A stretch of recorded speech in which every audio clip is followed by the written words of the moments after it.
first learned about the climate crisis as a kid, I would lie awake at night, my heart pounding, when I thought about what this would mean for my people. I couldn't get the images out of my head, right? What people would do to each other when they didn't have food, when they didn't have water, and when they sought sanctuary and were faced with cages and guns instead. If we come to today now, rewind 2 years ago today. That's 2 years ago. Today, Hurricane Maria had slammed Puerto Rico, the land of my heritage, and that is where my grandmother and my aunt still live. So the land of my heritage was hit really hard by Hurricane Maria. Not gonna take a lot of time because this is youth-led. You all kick ass. Vic Barrett is my name. I am Garifuna. My people are an Afro-Indigenous community from the island of St. Vincent in the Caribbean. Despite overwhelming adversity, we organized our community and emancipated ourselves from colonization. My ancestor did this to protect the children to come. I am one of those children. But the struggle continues for me and my people. Again, we are being pushed from the lands which we settled, the lands that my family has inhabited for generations. That land will be underwater in a few decades if we continue on the path we're on. So let's talk about Puerto Rico. Has anybody here been in a hurricane? Anybody in a hurricane? A lot of people. Do you remember the sound? The whistling sound? Pounding? At this moment 2 years ago, I was in my house in Puerto Rico and I was hearing that sound. And it kept going and going and going for 6 hours. In Bahamas, it was 36 hours. Because you want it to be a dream. You want it to be a nightmare, in fact, that you hope that you can just wake up from and you won't have to deal with that. But I mean, the ugly reality is that the crisis will affect everyone. Indigenous lands all over our planet are being flooded, poisoned, and destroyed. My black brothers and sisters are being gunned down by police. Migrant children are dying at the border. Trans folks are being murdered. Violence is in the air that we breathe. The spectacular violence of the police on marginalized people and the slow violence of dispossession and disenfranchisement on those same communities. Some would think that there's no more room for destruction, but I think that all of us here know that for decades, our government and governments around the world have consciously put policies in place that have caused the climate crisis that we find ourselves in. We've grown up seeing the political establishment fail us. And for twice as long as I have been alive on this planet, we have known about the crisis. For just as long, the wealthy and the powerful have profited off of pollution, have lied to millions of people about the science, have choked our democracy with their big oil dollars and stolen our futures. Today, this generation is taking over.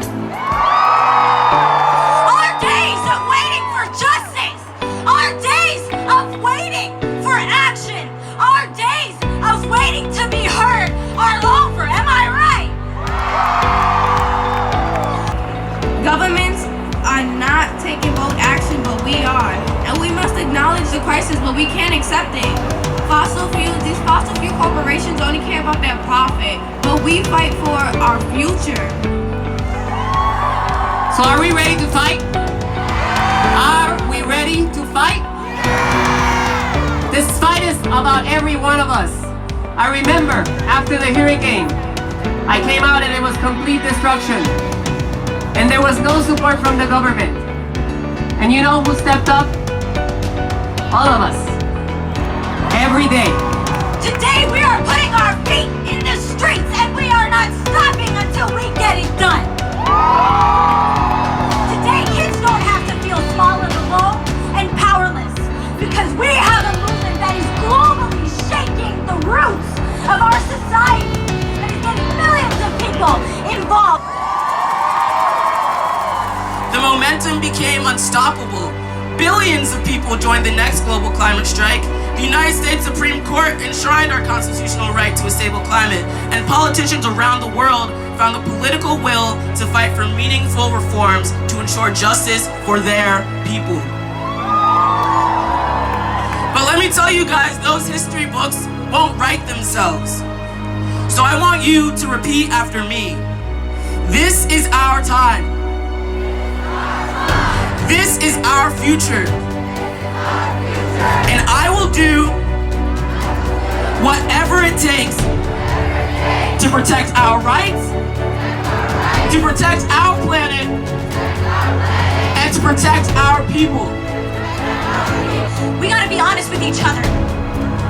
That if we want to survive, if we want to win, there are not enough of us here yet.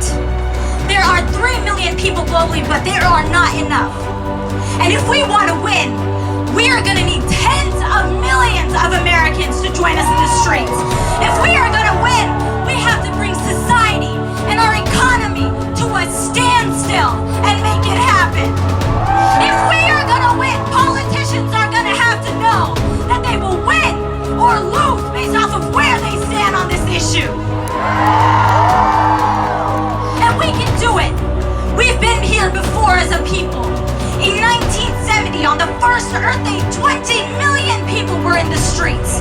During the Civil Rights Movement, young students and young people were arrested and took action and took risks by the tens of thousands. Que Che ganó, Apache Mama Wego,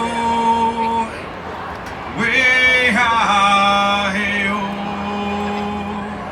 Way-ha-hey-oh, Way-ha-hey-oh, Que Che ganó, Apache Mama Way.